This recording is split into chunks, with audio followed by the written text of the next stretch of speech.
Apa? Ha, Men bu peshonangizda nima edi? nima bo'laydi? Beguduycha. Nima deychi? Jingalak qilayotganda, buni bunday hassang ko'rsatdim. Uni ham shunday qilaysilar. Men yoshlik chog'imga ko'rib o'tiraysidim. Ana shakarli suvga namlab, so'g'in nima qilaysilar? Ipchani tortaydi, mana ko'rdingmi? Tabiiylikka hech nima yetmaydi, Shamshodjon. Ana buni hozir ko'rasan. Bunday mana ipcha, bu joyiga qog'ozchasi bor, mana qara. Bunday yechiladi, bunday. Hozir.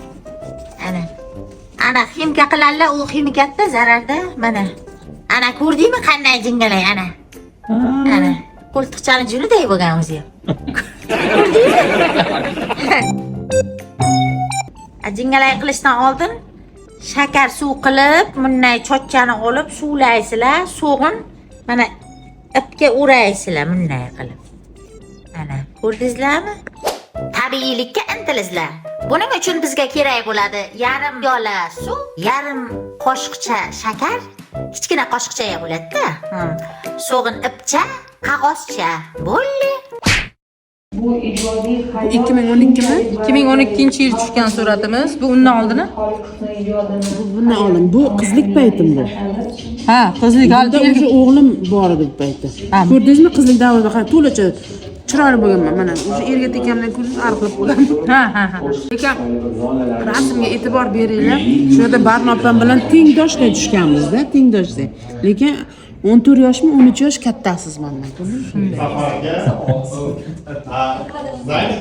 hali ham yo'q, hozir endi siz yosh ko'rinasiz. Men ancha Yo'q, hozir ham. Ko'pchilik o'sha paytda dugonamisizlar deb savol ham berardi, bilasiz. shunaqami? Ha, dugonamisizlar deb. Mana shunaqa azizlar. Xullas, Voyda bilan birga bo'ldik, chiroyli suhbatlar bo'ldi. Men jon kuydirib gapirayotibman, bu nok yeyish bilan ovora. Meni ham banan yegim kelyapti, ana banan nimalarni ko'rsatgin. Meni ham qornim ochib ketdi, lekin men odob saqlab turibman. Voyda lekin malades. Men nafsim buzuq men. Emizikon balasi bu buni ana shunga yeb yotibdi bunday. Nima deyman? Jonga tegdi mana. Mana bulle. Ko'rsatib tugadi. Ana shu bulle, tamom. Voyda. Nima bo'laysiz? Qanday o'zi tabiiyligim chiroylimi? Juda go'zal, juda go'zal. Nima?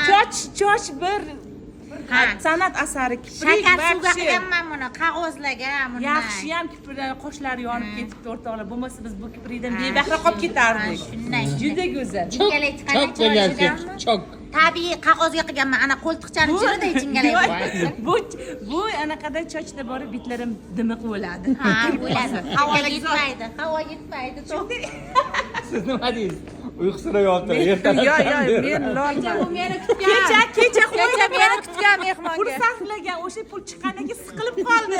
Kecha qizim 3 yoshga to'ldi, tug'ilgan kun qildik. Uylar Zo'r bo'ldi lekin. 3 bo'ldi. Keyin soat 5 da turishga majbur. Men xullas 2 soat uxladim. Malades, uxlabdi. Mana 2 soat uxladim.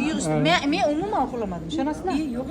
Rostdan ham uxlamadim. Voyda uxlamadim. Men 2 kundan beri uxlaganman. Otabek men siz necha kun uxlamadingiz? Men 2 kundan beri uxlamadim. Men Samarqandda edim. Samarqanddan Toshkentga kirib keldim. 1-2 soat uxladim. Keyin buni ijodiy ishlar bilan kecha yurdim. Bugun mana yana kecha kech kirganim sababli ertalab 5 da turganim sababli yana 1-2 soat uxladim. 2 kundan beri общий hisoblasam 4 soat uxlaman. Siz nimaga uxlamagingizni bilaman men. Siz Oyma bobo bilan gaplashib chiqqansiz. Ha, Sevar yorim qaydadir deb so'rab, o'sha nima deydi, erta tonggacha so'ramman. Topilib qolar.